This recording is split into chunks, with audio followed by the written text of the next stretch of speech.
Buenos días, amigos. Voy a terminar este año 2023 grabando un vídeo para ir completando esta historia de la filosofía en YouTube que yo estoy publicando. Ustedes tendrán ocasión de verlo mañana, día 1 de enero de 2024. Digo de paso que el contenido de toda esta historia de la filosofía que yo paso en vídeos de YouTube está expuesto de un modo más sistemático y organizado, desde luego, en libro, tanto en papel como en ebook. Lo podrán encontrar con facilidad en Amazon si tienen interés en ello. Ya vamos por el capítulo 153 de estas entregas. El esquema que yo seguiré para hablar de Sartre será, en primer lugar, el en sí y el para sí, ideas nucleares, a mi entender, de la filosofía de este autor. En segundo lugar, la conciencia, un asunto que él hereda de la fenomenología. Y por último, la libertad y Dios, dos términos que según él son antitéticos y que por eso precisamente trata conjuntamente. De paso, irán viendo ustedes en el vídeo títulos de la obra del autor, que sirvan a modo de notas a pie de página, las referencias que se hacen en un libro mencionando la bibliografía de los autores que uno va tratando. Bien, Sartre es el principal representante del existencialismo ateo. Nació en 1905 y falleció en 1980. Estudió la fenomenología de Husserl. Entre sus obras se cuentan la imaginación, la náusea, el ser y la nada, el existencialismo es un humanismo, los caminos de la libertad, etc. De su compromiso con el Partido Comunista dan fe artículos como Los comunistas y la paz y su libro Crítica de la razón dialéctica, donde el existencialismo es reemplazado por el marxismo.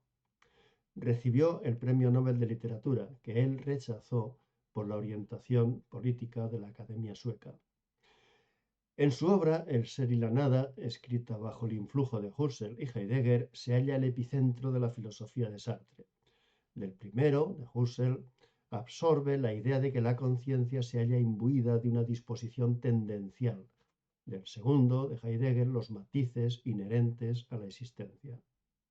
De la confluencia de estos dos influjos se fragua su doctrina en torno al en sí y al para sí, que para Sartre son el ser y la nada.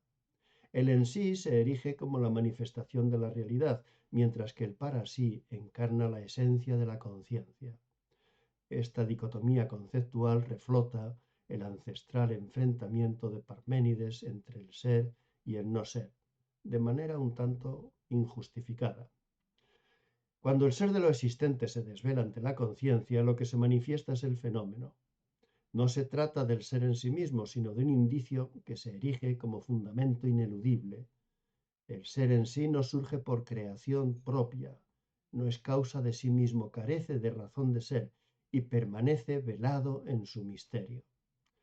Esta idea nos remite a la sentencia parmenidea: el ser es lo que es. No se puede penetrar en él, ni se le pueden ascribir categorías como lo posible o lo necesario. Tan solo es alcanzado en su parecer. En cuanto que es lo otro que el ser, la conciencia es nada. El para sí está siempre en el aire, siempre en cuestión.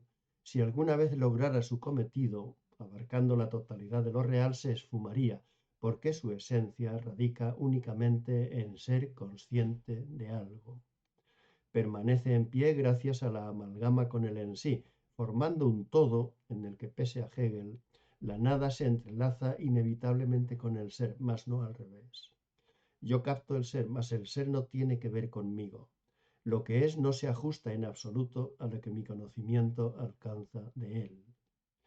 Con la conciencia aparece entonces la nada, de modo especialmente claro cuando la conciencia toma distancia de sí para comprenderse, porque entonces se abre un hueco en el ser.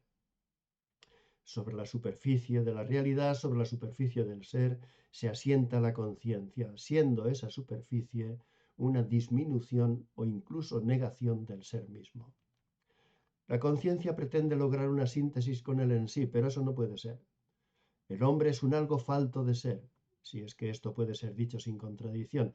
Aspira a ser, y en eso consiste. En realidad aspira a Dios, el supremo ideal de una conciencia que tuviera en sí su sustento propio. En otras palabras, el para sí ansía retornar al en sí, pero no es posible fundir ambos en uno.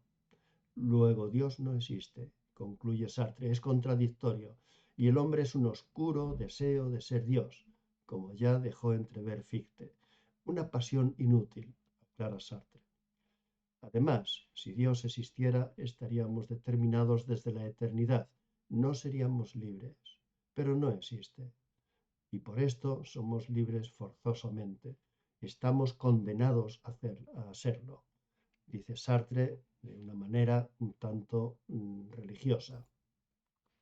Y con esto, baste por hoy con estas líneas sobre este autor, el existencialista francés Jean-Paul Sartre. Les deseo feliz año y espero que volvamos a vernos en los vídeos que seguiré publicando este año próximo.